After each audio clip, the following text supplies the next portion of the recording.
सबसे ज्यादा बधाई देना चाहता हूं जो यहां अभी मंच पर आकर हिम्मत और साहस दिखाया। बिहार के जितेंद्र कुमार ने, जो एक दुखी बेटी के दुखी पिता है, मैं चाहता हूं उनके साहस के लिए एक बार आप लोग जरूर ताली बजाइए कि उन्होंने इतनी हिम्मत की कि कम से कम आज इस जंतर मंतर के ऐतिहासिक स्थान पर आकर अपनी पीड़ा देश के प्रधानमंत्री को पहुंचाने का काम किया। आप सोचिए कितनी मुश्किल से दिन रात परिश्रम करके, मजदूरी करके, किसानी करके, खेती करके, ऑटो चला के, रेड़ी की पटरी पर दुकान लगाकर एक आदमी अपने बच्चे को पढ़ाता है। सपना देखता है कि उसकी बेटी डॉक्टर बन जाएगी, उसका बेटा डॉक्टर बन जाएगा, समाज की सेवा भी करेगा और बुढ़ापे में हमारा सहारा बनेगा। मैं साथियों और दोस्तों, एक दिन पेट्रोल पंप पे अपनी गाड़ी में तेल भराने के लिए रुक गया। वहां पे पेट्रोल पंप का कर्मचारी मेरे पास आया और दुखी होकर कहने लगा, मेरी बेटी कहती है, वो वीडियो भी मैंने डाला था, मेरी बेटी कहती है पापा अब हम ये देश छोड़ के चले जाएंगे, कितनी मेहनत करें, कितनी परिश्रम करें, कितना सब कुछ करने के बावजूद ऐसा भ्रष्टाचार होता है, हमको तो उम्मीद नहीं है कि हमारा कभी दाखिला डॉक्टरी में हो पाएगा। ये एक पिता की पीड़ा है, ये एक बाप की पीड़ा है, ये एक कर्मचारी, एक मजदूर की पीड़ा है। आप सोचिए, ये नीट के भ्रष्टाचार को, इसके घोटाले को, इसके पेपर लीक को आप सुनेंगे तो आपके होश उड़ जाएंगे। साथियों, आप मुझे बताइए, 23,33,000 बच्चों ने इस नीट के एग्जाम में अपनी शामिल हुए। वो 23,33,000 बच्चों ने नीट का एग्जाम दिया और वो नीट का एग्जाम देने के पहले उन्होंने कोचिंग किया, परिश्रम किया, मेहनत किया, दिन रात पढ़ाई की, नीट का एग्जाम दिया। पूरे देश में कुल 1 लाख बच्चे प्राइवेट और सरकारी दोनों मिलाकर सेलेक्ट होते हैं डॉक्टरी की पढ़ाई के लिए। और आपको जान के हैरानी होगी, 67 बच्चों का 720 अंक आ गया। ये एग्जाम में घोटाला क्या है जरा समझ लेना। 67 बच्चे एक साथ टॉप कर गए, यानी कि 720 नंबर 1, 2, 3, 4 बच्चों का नहीं, 67 बच्चों का 720 नंबर आ गया। 67 के 67 बच्चे टॉप कर गए। लोग हैरान हुए, ये कैसे हो सकता है? 67 बच्चों का एक साथ टॉप कैसे कर गए?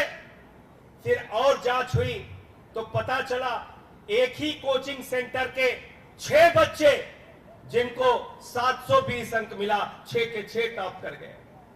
फिर और पता चला और जानकारी मिली तो गुजरात की एक लड़की है, उसको फिजिक्स में मिला 1 नंबर। मीडिया वाले भी ध्यान से सुन ले, उस लड़की को मिला, उस छात्रा को मिला फिजिक्स के एग्जाम में 1 नंबर। लेकिन नीट के एग्जाम में, जो इतना कठिन एग्जाम होता है, इतनी कठिन परीक्षा होती है, उसमें 720 अंक मिल गया। 720 अंक मिल गया।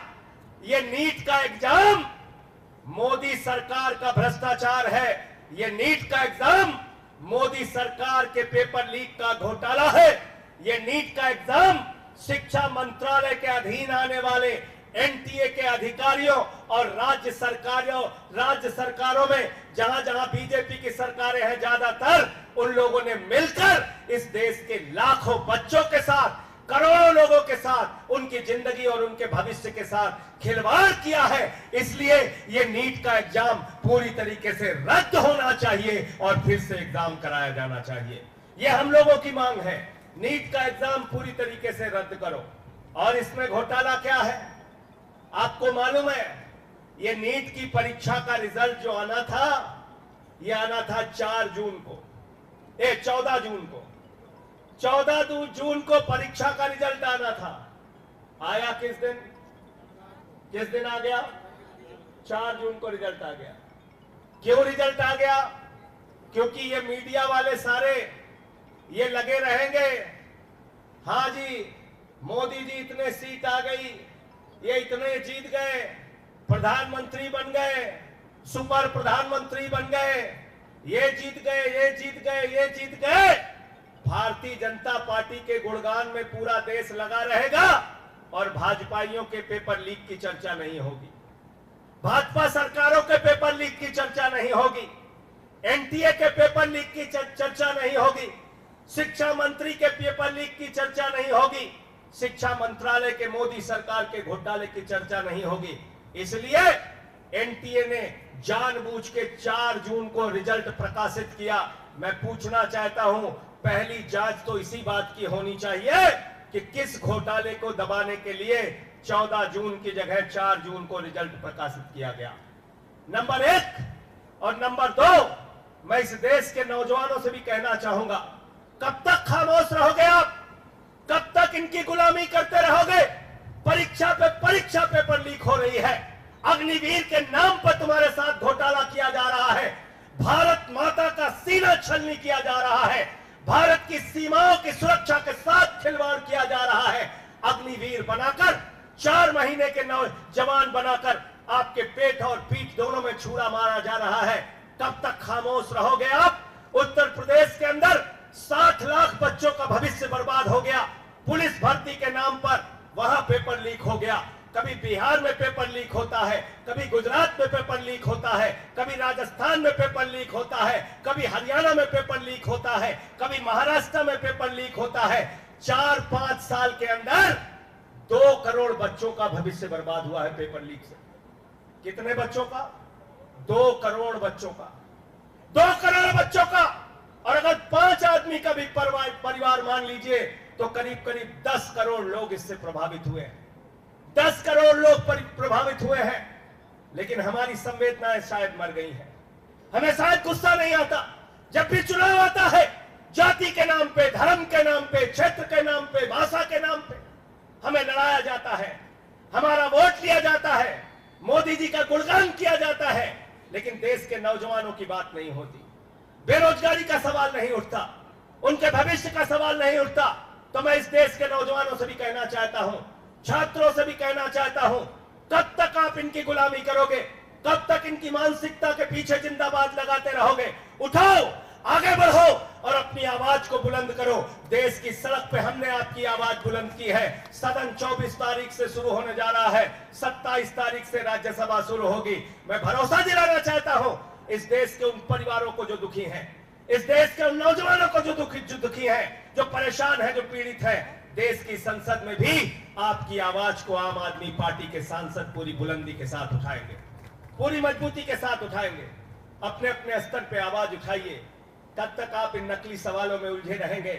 देश का प्रधानमंत्री चुनाव प्रचार में जाता है तो 60 लाख बच्चों का जो भविष्य बर्बाद हुआ पुलिस भर्ती के नाम पर उत्तर प्रदेश में, उसकी चर्चा नहीं करता।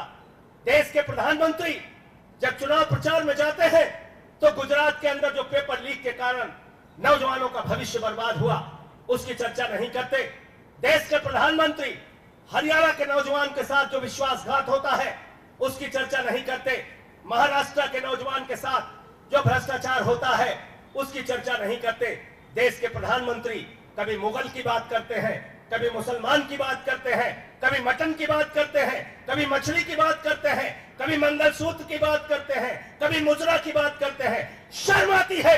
भारत के प्रधानमंत्री को नौजवानों की चिंता नहीं है। तुम्हारे अंदर अगर चिंता खत्म हो गई है तो अभी तक तुम तो 240 पे पहुंचाया है। इस देश की जनता फिर से तुमको 2 सीटों पर पहुंचाने का काम करेगी। नरेंद्र मोदी जी, चिंता करो नौजवानों की, चिंता करो किसानों की, चिंता करो महंगाई की, चिंता करो बेरोजगारों की, चिंता करो इस देश में किसानों को एमएसपी नहीं मिलती। देश को तुमने बर्बादी की कगार पे पहुंचा दिया और नकली मुद्दों पर देश के लोगों को उलझा कर रखते हो। हमारा ये विरोध है और इस बात के लिए आज हम लोग जंतर मंतर पे इकट्ठा हुए हैं। इसके पहले उत्तर प्रदेश के अलग अलग जिलों में भी हम लोगों ने नीट के सवाल को लेकर आंदोलन किया था। कल पूरे देश का आह्वान किया है। कल पूरे देश में आम आदमी पार्टी नीट के एग्जाम के सवाल को लेकर विरोध प्रदर्शन करेगी। हमारी सीधे तौर पे मांग है कि जिन लोगों ने, एनटीए के जिन अधिकारियों ने राज्य सरकारों के साथ मिलकर जहां जहां घपला और घोटाला हुआ है, सबको सिर्फ सजा ही नहीं होनी चाहिए, इनको ऐसी सजा होनी चाहिए कि आने वाली जो पीढ़ियां हैं वो इस बात को याद करें कि नौजवानों के भविष्य के साथ खिलवाड़ करने का नतीजा क्या होता है। इसलिए मैं ज्यादा लंबी बात नहीं करूंगा। मैं आप सबसे अनुरोध करूंगा, अपने माध्यम से आवाज को बुलंद कीजिए और इस सरकार को सबक सिखाने का काम कीजिए। आवाज उठाइए शिक्षा मंत्री के खिलाफ, नरेंद्र मोदी के खिलाफ, एनटीए के खिलाफ, राज्य सरकारों के खिलाफ, जहां जहां भी भ्रष्टाचार हुआ, पेपर लीक हुआ और आपकी जिंदगी के साथ खिलवाड़ हुआ। बहुत बहुत शुक्रिया, बहुत बहुत धन्यवाद।